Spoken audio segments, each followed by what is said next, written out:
The Center for Audit Quality presents Profession in Focus. Hello, and welcome to this edition of Profession in Focus. I'm Cindy Fernelli, the Executive Director of the Center for Audit Quality, and I'm very pleased to have with me today Dan Sunderland. Dan is a partner at Deloitte Touche and is also the firm's National Leader for Audit and Assurance Services. And perhaps most importantly, at least for the CAQ's perspective, Dan is the new chair of the CAQ's Research Advisory Board. So we have a lot to talk to you about, Dan, so thank you for being here with us. Thanks so much, Cindy. So let's talk a little bit about the Research Advisory Board and the work that the CAQ does trying to marry up the needs of academics to do their research, as well as the profession's interest in getting the kinds of research that might help them as they go about doing their work. Thanks, Cindy. You know, I think for 35 or so years, there was this great abyss between research and practice, and it only grew larger. And the nice thing was, when the RIB came around, there was a recognition that this abyss existed, and there was some reason for that to be bridged. And this gave academics the ability to go in and get advice from practitioners, but also figure out what was important to everybody. Having the ability to advise people and having the RIB on hand is really beneficial to researchers. First of all, one thing you should recognize about the RIB itself, it's composed of both practitioners and academics. And they're senior academics and they're senior practitioners. So we all know that these firms are this vast bureaucracy, and having a senior practitioner available in that mass of bureaucracy is important so that these ideas that need to be researched can be focused on and the right people brought to bear. And issues around, I don't know if we should let our people do that. OGC, the legal people get involved and say you can't do that. They go by the board.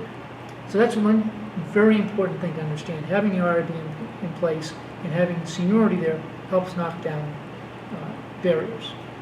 Secondly, I think the RIB is very beneficial because it gives researchers a point of entry.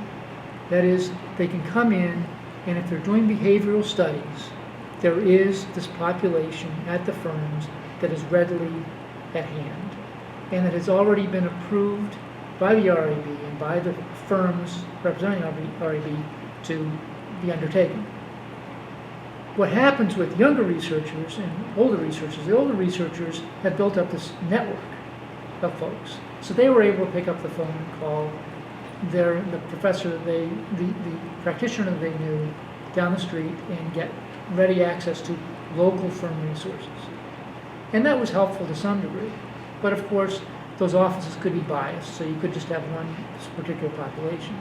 The RIB opens us up to, first of all, younger researchers so that they can go in and out and not have to have contacts.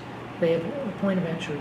And also, the practitioners they get access to are broad and national in perspective as opposed to local.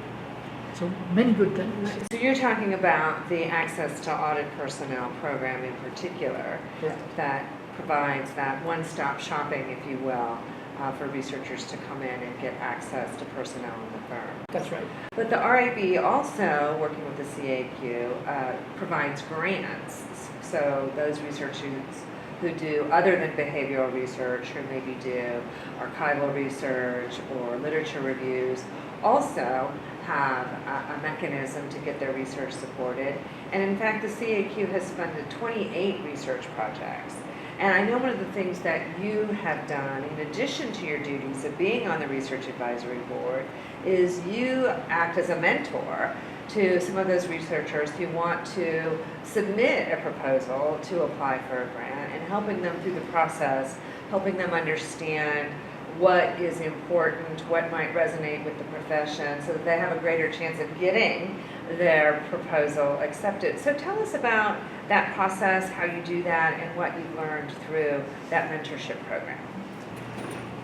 The process, just like any consultation process we go through, is always better when you have a lot of people involved. It's always exponential. So if you have 2 people involved, and 3 people involved, 4 people involved, greater perspectives added.